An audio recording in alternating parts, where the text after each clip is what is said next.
So in this video, we will see about the different sources of our Indian Constitution.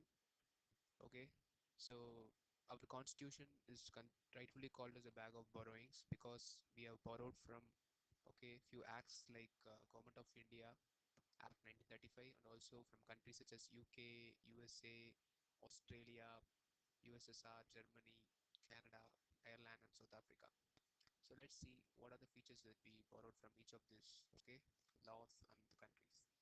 To begin with, let's start with the Government of India Act of 1935. Here we have borrowed the federal structure, which means existence of the center and the state in the country, two forms of government in the country, central government and the state government. That is called federal structure. And then the declaration of the emergency and the promulgation of the ordinance by the governor as well as the president, and also uh, the office of governor as concept came from the Government of India Act of 1935, and also the federal power of the judiciary and the administrator at the center as well as the state level came from the Government of India Act of 1935. So when we see from the country United Kingdom, we borrowed the concept of parliament, and also we borrowed the concept of bicameralism. That means at the center level we have two houses called Lok Sabha and Rajya Sabha. At the state level we have legislative assembly and the legislative council.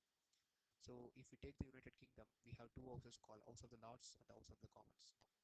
And then we also borrowed the Prime Minister concept, Council of Ministers concept, and also the single citizenship concept, as well as the Office of CAT, Comptroller and Auditor General concept came, and writ provisions to the High Court concept came from the United Kingdom. And last but not the least, the rule of law. Our country will be ruled by the rules mentioned in the constitution, not by the decisions or the opinions of the individual ministers. That's what the rule of law is all about.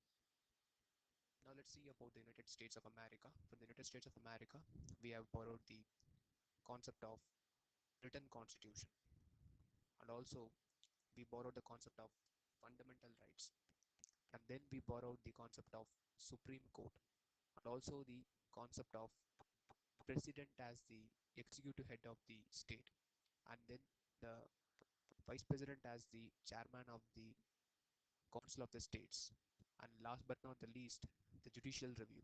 Whenever any executives or whenever any uh, legislators makes laws or amends laws, it is responsible to the Supreme Court to ensure that it doesn't go against the Constitution of the India. The rules mentioned in the Constitution of India should never be ultraviolated by the rules that is made by the legislators. So it is the responsibility of the judicial organ of the government to ensure that the fundamental law of the country is preserved. Then from the Australia we borrowed the concurrent list and also the cooperative federalism. That means the center and the state should work together to run the system of government efficiently in our country. And then also about the center-state relationship. Now when we take USSR, here we borrowed the fundamental duties. If we take the Germany, we borrowed the concept of the suspension of the fundamental rights during the national emergency. And from Canada, we borrowed the concept of residuary powers and federal system. Residuary power means we all know that we have three lists: state list, union list, state list, and concurrent list. So union list, central government has a power to make laws. State list, state government only has a power to make law. In the concurrent list, both the union government as well as the state government has a power to make law. Okay, so residuary power means whatever that is not mentioned in the state list and then the concurrent list, that will be called the residuary powers. So for that residuary powers, the central government or the union government has the right to make law. That is what the concept of residuary power is all about. And then when we take Ireland, we borrow the concept of directive principles of state policy, and also about the method of nominating members to the Rajya Sabha by the president, and also the method of electing the president. These concepts we derived from the Ireland. And finally, South Africa, we derived the concept of method of electing members to the Rajya Sabha, and also the procedure of the constitutional amendment.